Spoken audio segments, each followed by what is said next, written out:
Operation सिंदूर पर सवाल, PM Modi से आगे निकले ओवैसी। पाकिस्तान पर ओवैसी स्टैंड काबिले तारीफ। ओवैसी के सामने मोदी बीजेपी फीके पड़े। नमस्कार, न्यूज एक्सप्रेस देख रहे हैं आप, आपके साथ मैं हूं खुशबू राय। भारतीय राजनीति में असदुद्दीन ओवैसी मुस्लिम नेता के रूप में पहचान रखते हैं, जो हमेशा मुस्लिमों के समर्थन और बीजेपी के विरोध में रहते हैं। जब पत्रकार सवाल करते तो उनका जवाब होता कि बीजेपी मुसलमानों पर जुल्म करती है, और जैसे बीजेपी वंदे मातरम और जय श्री राम कहती है, ठीक वैसे ही ओवैसी अल्लाहू अकबर और नारे तकबीर की बातें करते हैं। इसके पीछे स्ट्रॉन्ग तर्क देते हैं, जैसे आप इसी लोकसभा के शपथ ग्रहण को देख लीजिए।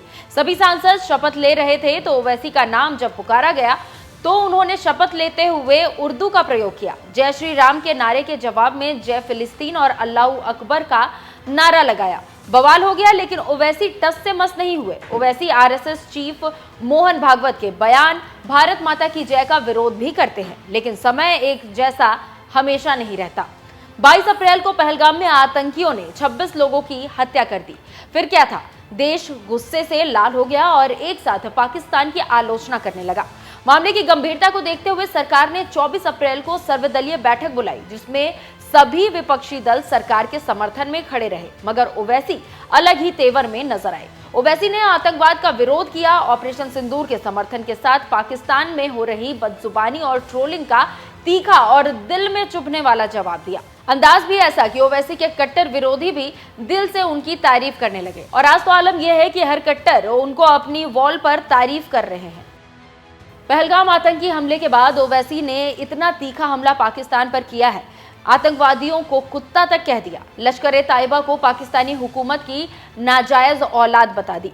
तब यह आशंका जताई जा रही थी कि आतंकियों के धर्म पूछने से भारत में हिंदू मुस्लिम की खाई बढ़ेगी, लेकिन ओवैसी के स्टैंड ने भारत को बंटने से बचा लिया। उसके बाद हैदराबाद के सांसद ने एक के बाद एक ऐसे बयान दिए, जिससे दुनिया को यह संदेश मिला कि भारत के मुसलमान पाकिस्तानी जिहाद और आतंक के खिलाफ है। और आज तो मोदी जी भी पाकिस्तान पर हमला बोलते हैं, लेकिन मजा तो तब आता है जब ओवैसी पाकिस्तान को लताड़ते हैं। सर्वदलीय टीम के साथ गल्फ के दौरे पर ओवैसी है, जिनका नेतृत्व बीजेपी सांसद बैजयंत पांडा कर रहे हैं, जो सऊदी अरब, कुवैत, बहरीन और अल्जीरिया में भारत का पक्ष रख रहे हैं।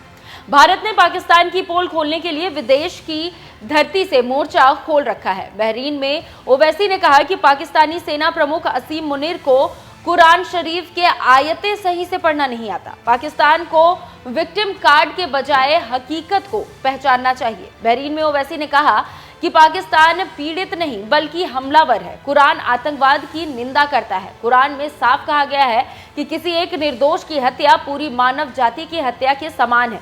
AIMIM चीफ ने पाकिस्तान को लोन देने के लिए भी IMF को निशाने पर लिया और कहा कि हमारे बीच राजनीतिक मतभेद हो सकते हैं, लेकिन जब हमारे देश की अखंडता की बात आती है, हम एक मत है।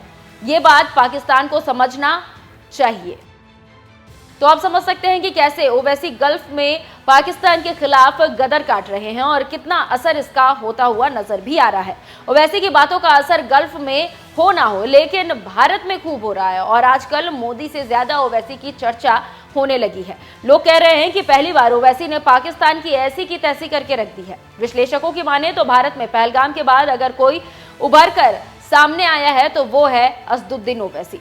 बिहार के ढाका में रैली करते हुए ओवैसी ने जो वेशभूषा पहनी थी, जिसमें तिरंगा पगड़ी बांधे ओवैसी मंच पर नजर आए और सरकार को पाकिस्तान के खिलाफ कड़ा एक्शन लेने की अपील की, जिसके बाद अलग ही तेवर में दिख रहे हैं और हर जगह उनकी चर्चा हो रही है।